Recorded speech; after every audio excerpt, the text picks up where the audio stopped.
Many times I have learned so many things to help me come back even stronger at the end of it. And throughout every single slump phase I've been through in my life, which trust me, there have been many, I've learned a thing or two about speeding up the process so that you can re-enter your comeback era even faster. And I'm going to be breaking it all down in today's video.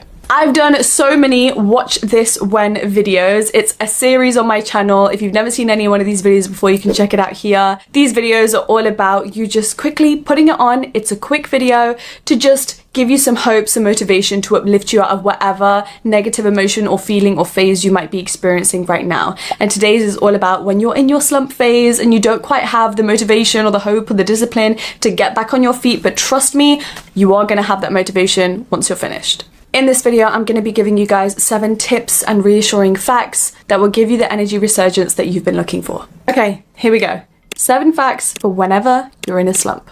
Fact number 1, you do realize all of this is just your emotions. Not facts, not reality, not your identity, literally just emotions. You cannot build an identity and a lifestyle just from a passing mood. Remember that you are not your emotions, you are simply the one witnessing them. You are temporarily experiencing them.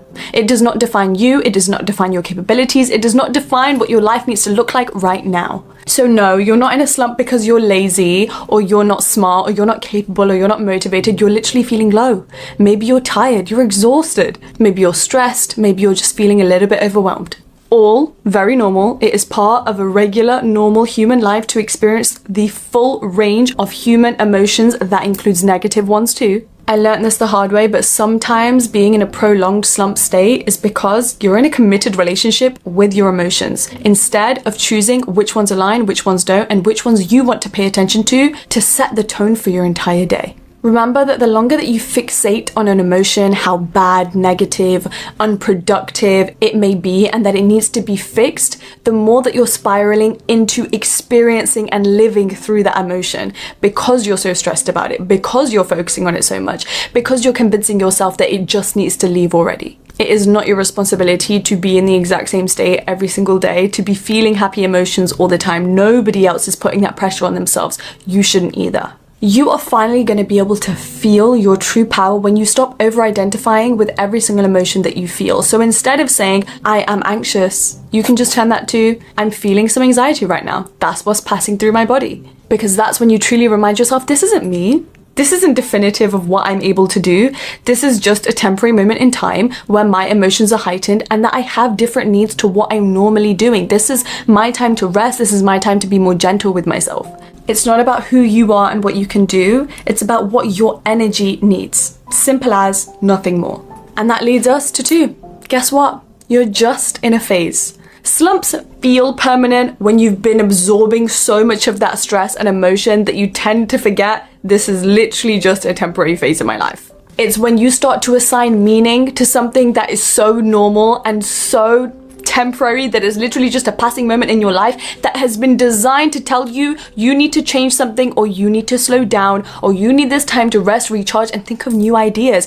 I think slumps are so beneficial because I have truly only then used that time to question, is my routine still serving me? Is there something in my life that's affecting my mental health that I haven't even noticed? It's my best time to take a step back and reevaluate instead of constantly doing and never actually analyzing, is this working? But if you don't do that and you use a slump to tell yourself that you're lazy, you're not that girl, you're not who you thought you could be, you could never achieve your goals, you're making this temporary phase all about who you are when really it's just where you are. But the truth is, you're not this slump, you're the one learning from it. You're the one using it to your advantage. You're the one realizing it, that this is necessary for where you're at right now and what you want, and it's all still serving you with divine timing. Being in this slump, being in this dip doesn't make you less powerful. It makes you more observant, more self-aware. So please, let's cut out writing permanent meanings from temporary emotions, because it doesn't make any sense. Your higher self, with the highest level of self-love, would not be using their lowest days,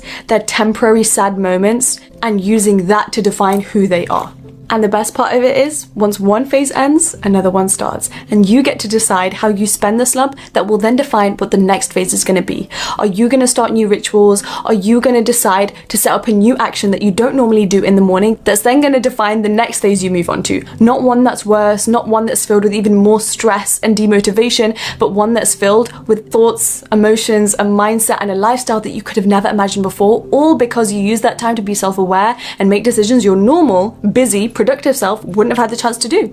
And that leads us to 3. Stop identifying with the place that you don't want to be in. It's a huge manifestation no-no. Simply put, all you need to know is what you believe is what you will experience. So when you say, I'm in a slump, while that may be physically and logically true, it is destroying everything in the manifestation world for you. You are identifying with, again, a temporary phase and longing it out to make that an extended reality for yourself. The only way to get out of it is to start identifying with the version of you who is already out of it, and it might feel weird because it's not your current 3D physical reality, but it's the only way. The longer every single day that you think, I'm still in a slump, how do I get out of this? I'm not feeling it, the longer you're going to stay there. If you want to get out of it, it's time to start believing that the actual desire that you want is already true, which is you are motivated, productive, happy, and thriving in every single area of your life. Every single time you think you're just expressing your feelings by saying how stressed, sad, and slumpy you are, you're actually just reinforcing that same stagnancy throughout your life. Real transformation starts before you see your real physical reality change. So instead of saying I'm in my slump era or I'm in my flop era, you're gonna say I'm in my comeback era, I'm in my glow up era. I can't wait to see what the next chapter of my life holds. I can't wait to see what the next version of me looks like and lives like. Keep saying it and believing it so it's the only reality and truth that your subconscious has left to accept. Fact 4. You are just one decision away from a completely different life, which means only one moment away from turning around your entire day. I learned this before because every single time I was in a slump, obviously I never wanted to work out and I never wanted to go to the gym, but the very few times back then that I used to force myself to go, it fixed me. Every single time. I cannot deny that this has 100% success rate. Why? All because I chose to take action on a decision that I knew was going to benefit me regardless of how I was feeling in the moment. Don't be dependent on your mood, especially when you're in a slump state, because you just can't trust it. Your mood, your emotional state, it thrives in comfort and familiarity. So if you really want to be the best version of yourself, if you want to be experiencing a different reality from what you're in right now, why would you choose what's comfortable and familiar? Your dream self did not get to where she is today by using that, so neither should you. Harsh truth is, you don't need to feel like it. You just need to act like your future self would and ask yourself that every single day. Think about it. Action is going to break the loop that you're in right now faster than overthinking and emotion ever will. Your dream life didn't happen based on you waking up every single day and taking action based on just how you felt that day. That's exactly how you stay in the same old cycles and have the slowest pace in achieving everything you've ever wanted. The best version of you will always be on the other side of a new decision or a difficult decision. So please stop taking advice from the comfortable mood that built your old self, not your next one. And that leads us onto fact number 5. Your future self already knows how to get out of this. So just pause, and instead of spiraling as the current version of you who's watching this video right now, instead ask, what would the future version of me do? What would the version of me who ticked everything off her goal list, who completed every single vision board, who was living a life so unimaginably big, abundant, successful that I don't even know what she's aiming for next because she's literally got everything, what would she do? That version of you, she's available for a Q&A any single time you want. Why? She's literally you, just on a different timeline. Because you and I both know she wouldn't overthink, she wouldn't let her mood dictate her actions, she wouldn't pick what's familiar and comfortable and what got her into the slump in the first place, she wouldn't shame herself, she wouldn't use this as an opportunity to define herself or sink herself into doubt or shame or sadness, and she wouldn't let a couple low energy days dictate and sabotage her entire vision for her life. You need to understand that there are infinite versions of your life all running parallel to each other. And the only difference between each of those lifetimes is choice. You get to tap into any single one you want just based on the decision that you are going to make right now. Literally All of the power is in your hands. Because there is one timeline where you stay stuck in this slump, where you click off this video, you still don't feel motivated because I can't dictate your emotions. I can't make you get up right now. Only you can. So there's a timeline where you stay like this for another month, let's say. There's another timeline where you pause the video right now, you get up and you go to the gym. There's another timeline where you just keep waiting until you feel ready. And just with that, you're already behind. The version of you who has every single thing you want, that did not start with motivation. That started with decision and action. Remember, you can only quantum leap through energy, through mindset, 2 things that you can control and change in this very moment. Literally, how exciting is that? It's never been easier. So now ask yourself, which timeline are you serving right now? The one that got you here or the one that's going to get you to the next phase? Fact 6. This is my personal favorite. You are not out of alignment. You are simply resisting the next version of you.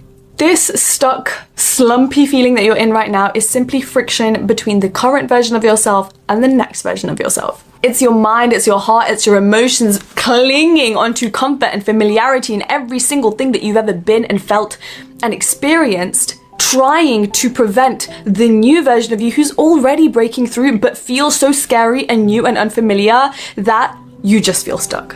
Because you're confused, because you've never been here before, because you've never lived like this before, because you simply don't know what's next. And that is very scary and very triggering to your nervous system. You feel stuck because all you know is how things used to look, how they used to feel. So it gets harder and harder to be present and to be knowledgeable about the new life that you're already stepping into, that you've been doing the work to finally get into.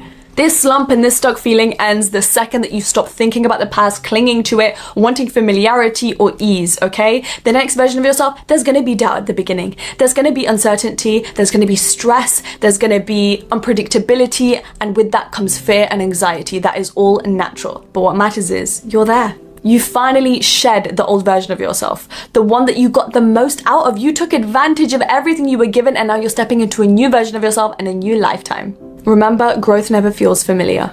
You can be successful in doing all of the right things and still be unsure if you're actually doing what it takes, because everything else that you used to associate with success and productivity aren't going to be the same things that are going to get you to the next level. They could only get you so far. They already got you here. So if you want something different, you have to do different. And that's not always going to feel familiar to you, because the entire purpose of this is to get rid of that feeling of familiarity and comfort. So let's stop worshipping the past version of ourselves and make space for the new one, regardless of how confusing it might feel. And lastly, fact number 7. You survived every single thing you thought would break you. So how dare you think that this one little slump is enough of a big deal to stop you? This is a drop in the ocean compared to what you have defeated so far, girl. You are stronger than you give yourself credit for. The version of you who is sat there watching this video right now is already proof that you are resilient, you are strong, you are smart, you are knowledgeable, you are capable, adaptable, and protected. You've outgrown every single one of your previous struggles. And again, if you've had a lot of past adversities, because that feels familiar, now your mind is looking for new problems to cling onto. Some new drama, some new identity crisis, some new problem within yourself that you need to fix in order to earn the next version of yourself. So it's making this one little normal slump that everyone goes through into the biggest problem, into the biggest sign that you're not deserving, that you're not capable, that you can't do it. But none of that is true. All of those thoughts that you're experiencing, all of that emotion is just old programming. Think about that again. It's old programming. It's not you, it's not your reality, it's not who's watching this video right now. It's your past trying to bring you back to where you were to keep you small and easy and comfortable. That's not you. And you get to step out of that again with your decision, with your choice to get up right now that the video is ending and make a different choice.